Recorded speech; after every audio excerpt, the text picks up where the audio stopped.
খুলনার জমিনে ইসলামের প্রয়োজন হয়েছে, শাখানজানকে পাঠিয়েছেন। গোটা বাংলাদেশে ইসলামের প্রয়োজন যখন হয়েছে, আল্লামা দেলোয়ার হোসেন সাঈদীকে আল্লাহ পাক পাঠিয়েছেন। ঠিক না বেঠিক? স্মরণ রাখো, এই মানুষটা কখনো নিজের সুবিধা বোঝে নাই। এই মানুষটা কখনো নিজের স্ত্রীর দিকে খেয়াল করে নাই যে আমার স্ত্রী সব, আমার ছেলেই সব। বরং এই মানুষটা সারা বাংলাদেশের বৃদ্ধ থেকে শুরু করে ধনী পর্যন্ত প্রত্যেকটা মানুষ কিভাবে জান্নাতি হয়, এই জীবনটাই এই ইসলামের জন্য দিয়ে দিয়েছে। ঠিক না বেঠিক?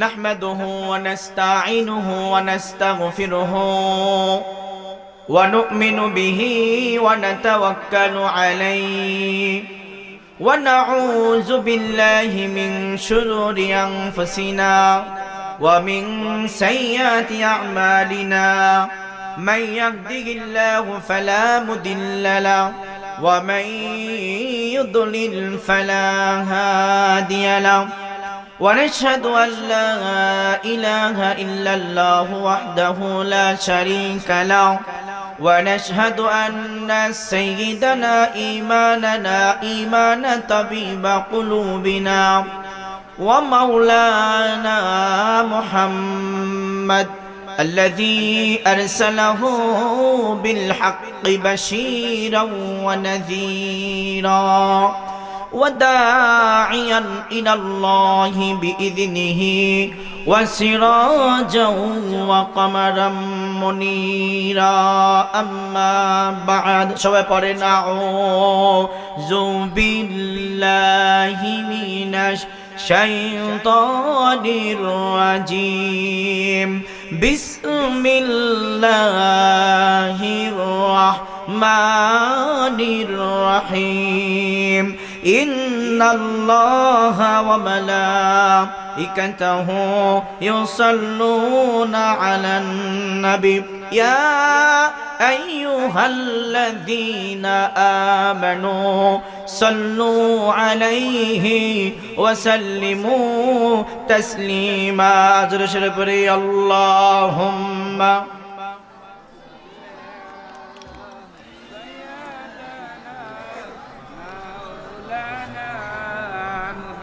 وعلى علي سيدنا شفيعنا محمد پر درود মুসলমান ভাই বাসিয়া তোমার দরুদ শুনছেন নবীজি রওজা পাকে শুইয়া শুইয়া আল্লাহুম্মা সাল্লি আলা সাইয়্যিদিনা মাওলানা মুহাম্মদ ওয়া আলা আলি সাইয়্যিদিনা শাফিআনা মুহাম্মদ। আলহামদুলিল্লাহ, মাদ্রাসা পাড়া তরুণ সংঘ ক্লাবের উদ্যোগে এক বিরাট তাফসিরুল কুরআন মাহফিল 7 ডিসেম্বর 2024 সাল রোজ শনিবার। শুরু লগ্নেই সে রবের শুকরিয়া আদায় করছি যে রব দীর্ঘ 16-17 বছর পর প্রাণ খুলে মানুষের সামনে আল্লাহর কুরআনের আলোচনা করার তৌফিক দান করেছে। সুবহানাল্লাহ বলবেন না? সেই আল্লাহ শুকরিয়া আদায় করে সর্বপ্রথম সেই সৃষ্টিকর্তার শুকরিয়া জ্ঞাপন করছি আলহামদুলিল্লাহ। অতঃপর সৃষ্টির সেরা মহামানব যাকে আয়োজন করে আল্লাহ পাক বিশাল আসমান, সাত জমিন, আরশ, লো, কুরসি, জিন, ইনসান, আশরাফুল মাখলুকাত আল্লাহ পাক তৈরি করেছেন। সেই মহানবী, শ্রেষ্ঠ নবী, সেই নবীর উপরে সকলে অন্তর থেকে দরুদ পাঠ করছি, সকলে পড়ছি সাল্লাল্লাহু আলাইহি ওয়াসাল্লাম। আলোচনার সংলগ্নেই আমি আপনাদের জিজ্ঞাসা করতে চাই, আপনারা কেমন আছেন? ভালো আলোচনা আসতে হয় না জোরে হয়? আপনারা কেমন আছেন? মনে কারো দুঃখ নাই তো? নামাজ পড়বো কার জন্য? হজ করবো কার জন্য? বউকে পিটাবো কার জন্য? এই এলাকার লোক কি বউকে মারে নাকি? এই এরকম পিলার কেউ আছে? দেখি কে বক পিটায়, কে কেউ আছে না কিরকম? হ্যাঁ, বউকেও কেউ মারবেন না, কারণ নবী করিম সাল্লাল্লাহু আলাইহি ওয়াসাল্লাম বলেছেন তোমার বিবি যদি মা ফাতেমা রাদিয়াল্লাহু তাআলা আনহার মতো হয়, এই রকম মেয়েদের বিয়ে করো, টাকার দিকে লক্ষ্য করো না, তাহলে তুমি কিছু পাও বা না পাও, একটা জান্নাতি বিবি তোমার ঘরের মধ্যে পাবা। সুবহানাল্লাহ বলবেন না? খাতুনে জান্নাত মা গো মা ফাতেমা আমার, এ বিশ্ব জগত জালা হলো তোমার দিদার। আলহামদুলিল্লাহ, তাহলে আমরা সব কিছু করব একমাত্র কার জন্য? আল্লাহ পাক কুরআনে বলতেছেন ইন্না সলাতি ওয়া নুসুকি ওয়া মাহইয়ায়া ওয়া মামাতি লিল্লাহি রাব্বিল আলামিন।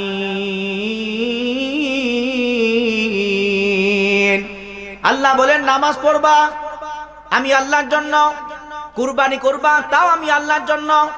যদি আমি আল্লাহর জন্য নামাজ পড়ো, আমি আল্লাহর জন্য কুরবানি করো, আমি আল্লাহর জন্য যদি জিহাদ করো, আর যদি তুমি জিহাদের রাস্তা দিয়ে দুনিয়া থেকে বিদায় নিয়ে চলে যাও, তাহলে আল্লাহ ঘোষণা দেন ওয়ালা তাকুলু লিমান ইউকতালু ফি সাবিলিল্লাহি আমওয়াত বাল আহইয়াউ ওয়ালাকিন লা তাশউরুন। সুবহানাল্লাহ বলেন।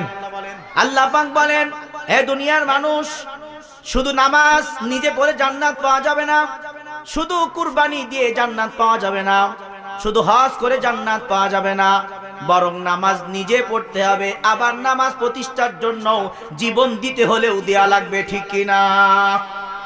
এই বাংলার জমিনে এমন অনেক যুবক আছে যারা নিজের চাইতে আপন মুসলমান ভাই কিভাবে জান্নাতে যাবে সেই চিন্তা ফিকির তারা আগে করে, ঠিক কিনা? যারা নিজের চাইতে কিভাবে তার আপন বোন জান্নাতে যাবে সেই চিন্তা নিজের বোনের চাইতে অন্য বোনের চিন্তা আগে করে, এই রকম যুবক আছে না নাই?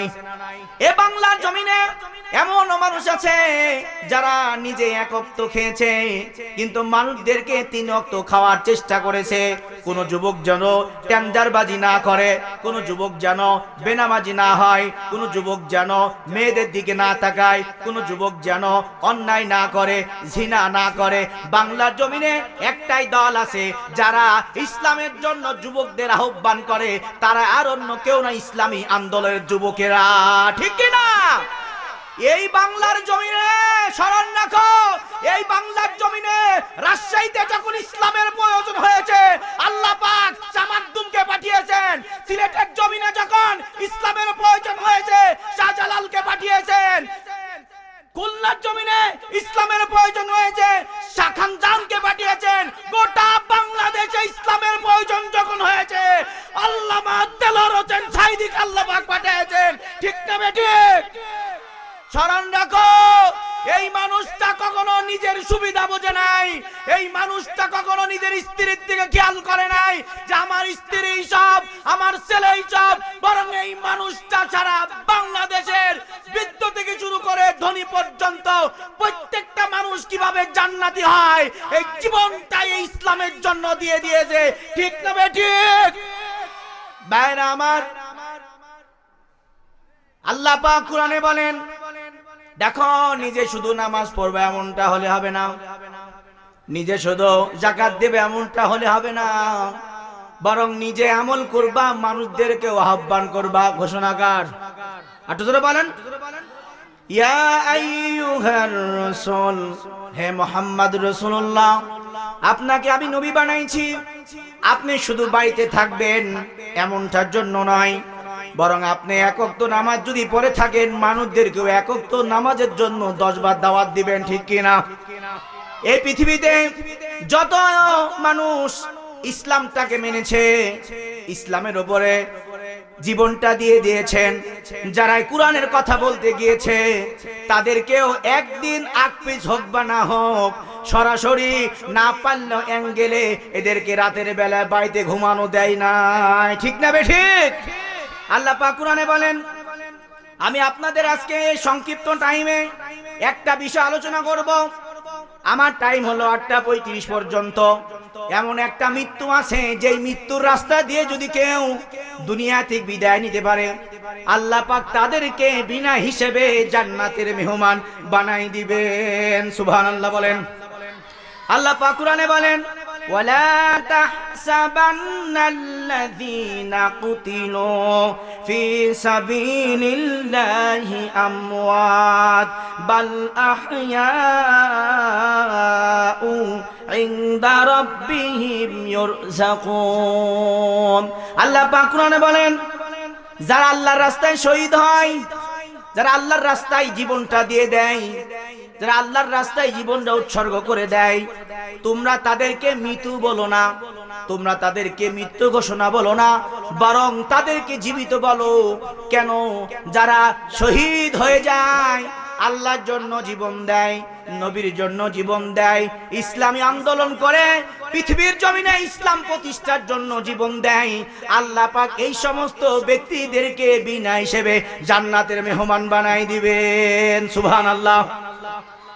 অনেক সাহাবারা জীবন দিয়েছেন, অনেক সাহাবা ইসলাম প্রচার করার জন্য মার খেয়েছেন।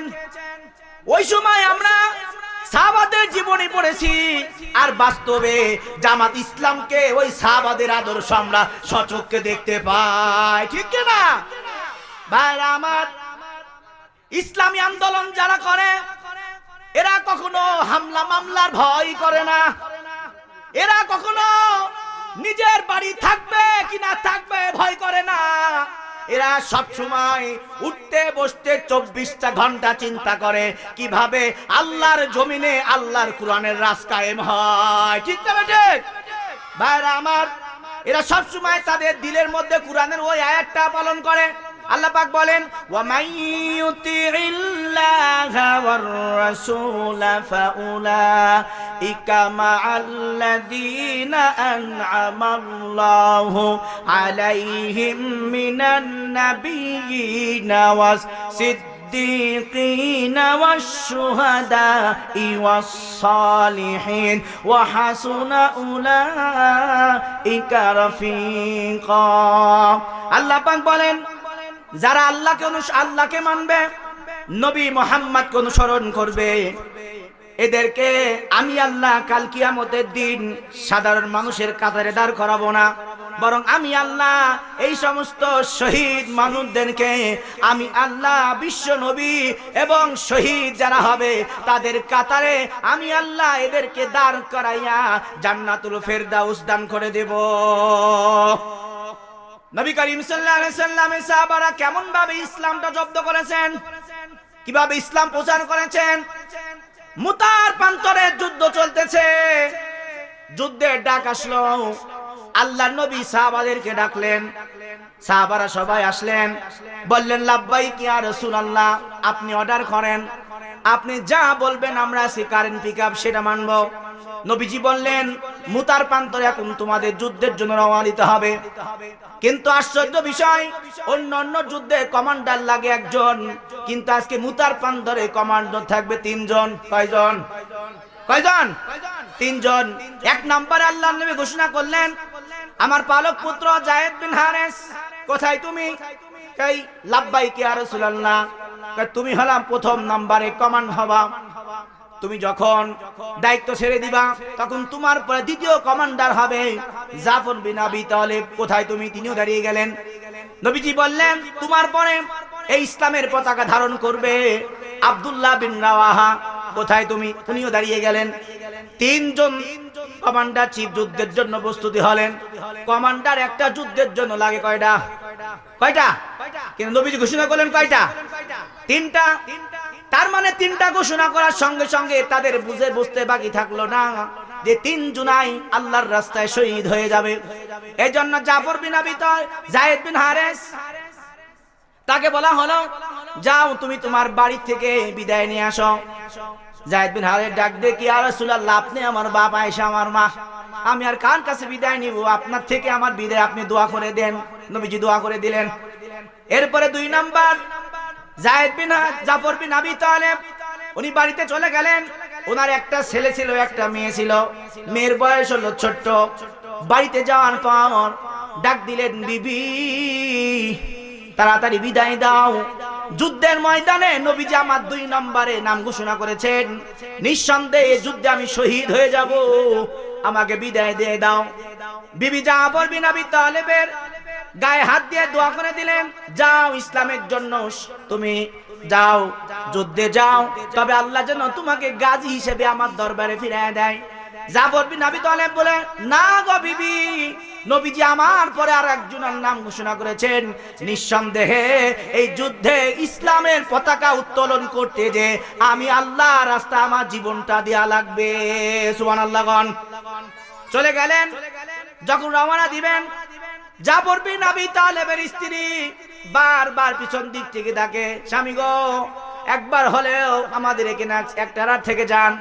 জাফর বিন আবি তালেব বিবির কথা শুনে না, ছেলে মেয়ের কথা শুনে না, সামনের দিকে হেঁটে হেঁটে রওনা দেয়। পিছন দিক থেকে ছেলে আর মেয়েগুলো কাবা কবুতরের মতো আব্বু আব্বু বলে ডাকে। 1 সেকেন্ডের জন্য জাফর বিন আবি তালেব তার সন্তানের দিকে মায়ের দৃষ্টিতে তাকায় নাই। সুবহানাল্লাহ। এরপরে আব্দুল্লাহ বিন রাওয়াহা, ওনার সবে মাত্র বিয়ে হয়েছে, বাসর রাত, আনন্দের রাত।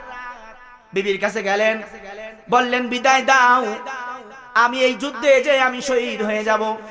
নবী করিম সাল্লাল্লাহু আলাইহি ওয়াসাল্লাম অর্ডার দিয়েছেন, বিবি ডাক দেখাই, বিয়ে হলো সবে মাত্র, বাসরটা করতে পারলাম না, আপনার চেহারাটাও আমি দেখতে পারলাম না, আসেন একটু চেহারাটা দেখে নেই। আব্দুল্লাহ বিন রাওয়াহা বলেন, না, দেখার দরকার নাই, যদি আল্লাহর রাস্তায় আমি শহীদ হই আর আল্লাহ যদি কবুল করে নাই, কাল কিয়ামতের ময়দানে জান্নাতের সিঁড়িতে আল্লাহ পাক তোমার সাথে আমার দেখা করাই দিবেন। সুবহানাল্লাহ। কি ঈমান তাদের! ওয়ালা তাকুলু লিমান ইয়ুকতালু ফি সাবিলিল্লাহি আমওয়াত বাল আহইয়াউ ওয়ালাকিন লা তাশউরুন। আল্লাহ পাক বলেন, যারা আল্লাহর রাস্তায় শহীদ হয়, একটাই মাত্র জীবন, একটাই মাত্র মরণ, যে রাস্তা দিয়ে মৃত্যু হলে কোনো হিসাব ছাড়াই আল্লাহ পাক তাকে জান্নাত দান করে দিবেন। সুবহানাল্লাহ। যুদ্ধে রওনা হলো। খেয়াল করেন, মুসলমানের সংখ্যা মাত্র 3000 আর কাফেরদের সংখ্যা 1 লাখ। তাহলে জনপ্রতি কত পড়ে? কমপক্ষে 20 জন, 20-25 জন এক একজনের আন্ডারে মুসলমানরা রওনা হয়ে গেলেন। ভরসা কার উপরে? জোরে বলেন, কার উপরে? আল্লাহর উপরে।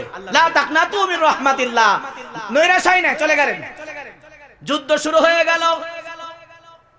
যায়েদ বিন হারেস সারা জীবন নবীর দরবারে থেকেছেন, নাবুর আপন বাপ মার কাছে থাকেন নাই। সেই যায়েদ বিন হারেস যুদ্ধ করতে করতে এক সময় তিনি শহীদ হয়ে গেলেন। ইসলামের পতাকাটা এরপরে জাফর বিন আবি তালেব নিলেন, যুদ্ধ করতেছেন, এক একটা কাফেরকে ধরে আর জাহান্নামের মধ্যে পাঠায় দেয়। অনেকক্ষণ যুদ্ধ করার পর এক সময় তার ডান হাতটা বেঈমানরা কেটে ফেললো। উনি যুদ্ধের পতাকা বাম হাতে নিলেন, এরপরে বাম হাত দিয়ে উনি যুদ্ধ করেন না, তলোয়ারি চালায়। হঠাৎ করে বাম হাতটা কেটে ফেলা হলো। এরপরে জাফর বিন আবি তালেব আব্দুল্লাহ বিন রাওয়াহাকে ডাক দিয়ে কয়, এ আব্দুল্লাহ বিন রাওয়াহা, মনে হইতেছে আমি এখনই শহীদ হয়ে যাব, এখনই জীবনটা দিয়ে দিব, তুমি আল্লাহর নবীকে যে সুসংবাদ দিও, আল্লাহর নবী শহীদদের ব্যাপারে আল্লাহর দরবারে পুরস্কার যা যা বলেছেন, আমি জাফর বিন আবি তালেব অগ্রিম সমস্ত পুরস্কার সচক্ষে দেখতে পাচ্ছি। সুবহানাল্লাহ। উনিও যুদ্ধ করতে করতে একবারে শহীদ হয়ে গেলেন। আব্দুল্লাহ বিন রাওয়াহা এবার ইসলামের পতাকাটা খুঁজে বেড়াইতেছেন, কোথায় ইসলামের পতাকা আছে। সামনে অগ্রসর হলেন, খুঁজে পায় না। দূর থেকে তাকায় দেখে ইসলামের পতাকাটা দাঁড়ায় আছে। আব্দুল্লাহ বিন রাওয়াহা যখন কাছে গেলেন, দেখে জাফর বিন আবি তালেবের ডান হাত এক জায়গায় কেটে পড়ে আছে, বাম হাত আরেক জায়গায় কর্তিত হয়ে পড়ে আছে, দুই পা এক জায়গায় পড়ে আছে, দেহটা এক জায়গায় পড়ে আছে। হঠাৎ করে খেয়াল করে দেখে আল্লাহর ইসলামের পতাকা, জোরে সুবহানাল্লাহ বলবেন কথা শেষ হলে। আল্লাহর ইসলামের পতাকা ডান হাত একদিকে পড়ে আছে, বাম হাত একদিকে পড়ে আছে, দুই পা দুদিকে পড়ে, দেহটা একদিকে পড়ে। জাফর বিন আবি তালেব ইসলামের পতাকা মুখের সাথে কামড়িয়ে আসমানের দিকে ধরে রাখছে। সুবহানাল্লাহ। এই ছিল তাদের ঈমান। হাত কাটছে, বেঈমানের কাছে মাথা নত করে নাই। বাম হাত কাটছে, বেঈমানের কাছে মাথা নত করে নাই। দেহ কাটছে, মাথা নত করে নাই। এক সেকেন্ডের জন্য ইসলামকে মাটিতে তলতে দেয় নাই।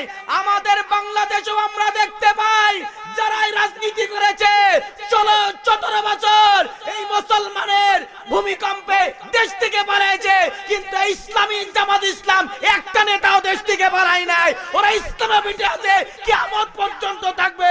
কে কে হাত আল্লাহকে দেখায় দলিল্লাহ থাকবে। আল কোরআনের আলো, আল হাদিসের আলো।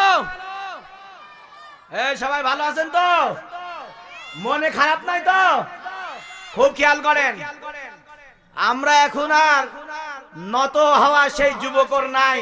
আমরা 5 আগস্টের পর থেকে তরতাজা জান্নাতি যুবক হয়ে গেছি, ঠিক কি না? স্মরণ রাখো, এক সময় করোনার বাহানা দিয়ে আমাদেরকে তোমরা মসজিদে যা বন্ধ করে দিলা, ঠিক কি না? মসজিদে কি এলান হলো যে 5 ওয়াক্ত নামাজে 5 জন, জুম্মার নামাজে 12 জন, ঈদের নামাজে হবেই না। ঈদ ময়দানে কথা কর না কেন?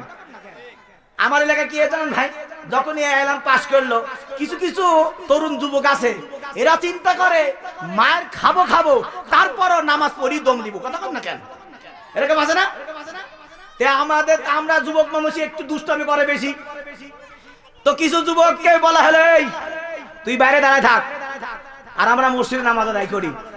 যখন দেখবো ওই দিক থেকে পুলিশ আসছে, তখন তুই মসজিদের বাইরে থেকে বাঁশি বাজাবে, তখন আমরা যে দিক দিয়ে পারে আমরা সাপোর্ট দিয়ে দেবো।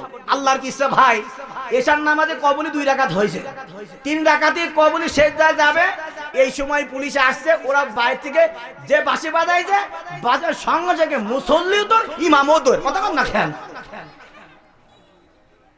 এখন এই যে আমাদের অন্তরের মধ্যে আল্লাহর ভয়, নবীর ভয়, এইগুলো যে মাইনাস করে মানুষের উপরে ভয় দেখাইছো। এমনকি নবী রাসূলুল্লাহ দুনিয়ায় এসেছিল মূর্তিকে ভাঙার জন্য, আর তোমরা মরে মরে মূর্তি তৈরি করেছো, ঠিক কি না? ভাইরা আমার, আমি এর জন্য আপনাদের সর্বশেষ বলে যাই, যুবক মানুষ তোমরা যারা আছো, যে যাই বলুক না কেন, বর্তমানের আগে যা হয়েছে হয়েছে। আগেকার জামানায় মাহফিল হতে গেলে কত মানুষের পেরেশানি লাগতো, মাহফিল হতোই না। এক পর্যায়ে এমনও সিজন ছিল বক্তা আসার আগে মাহফিল বন্ধ। কথা কন না কেন? আর সামনে এখন যা সময় আসছে, কি সুন্দর আবহাওয়া, কোনো বাধা নাই, মন খুলে আমরা কোরআনের কথা বলতে পারছি। আমরা এই সময় থেকে কিয়ামত পর্যন্ত বাংলার জমিনে যেন কোরআনের কথা বলতে গেলে কোনো বাধা না হয়, বাধাও কেউ দিতে যেন না পারে, এইরকম একটা রাজ্য আমাদের বাংলাদেশে চাই। রাজি আছো মুসলমান? আল্লাহ পাক আমাদের সবাইকে এই মাহফিলের যত মেহমান আছেন তাদেরকে কবুল করেন। সর্বশেষ একটা ছোট্ট গজল বলে শেষ করে দিব। যেই মান প্রয়োজনে জনে ওঠে না, যেই মান সত্য ন্যায়ের কথা বলে না, ঠিক কি না? যেই মান প্রয়োজনে জনে ওঠে না, যেই মান সত্য ন্যায়ের কথা বলে না, যেই মান বাস্তবে নাই, যেই মান ময়দানে নাই, যেই মান বাস্তবে নাই, যেই মান ময়দানে নাই, মুখে শুধু ফাঁকা বলি, বলো আমি তার কিভাবে ঈমান বলি। সুবহানাল্লাহ। আল্লাহ পাক আমাকে এবং আপনাদেরকে স্বল্প টাইমে যতটুকু আলোচনা করলাম আমল করার তৌফিক দান করুক। আসসালামু আলাইকুম ওয়া রাহমাতুল্লাহি ওয়া বারাকাতুহু।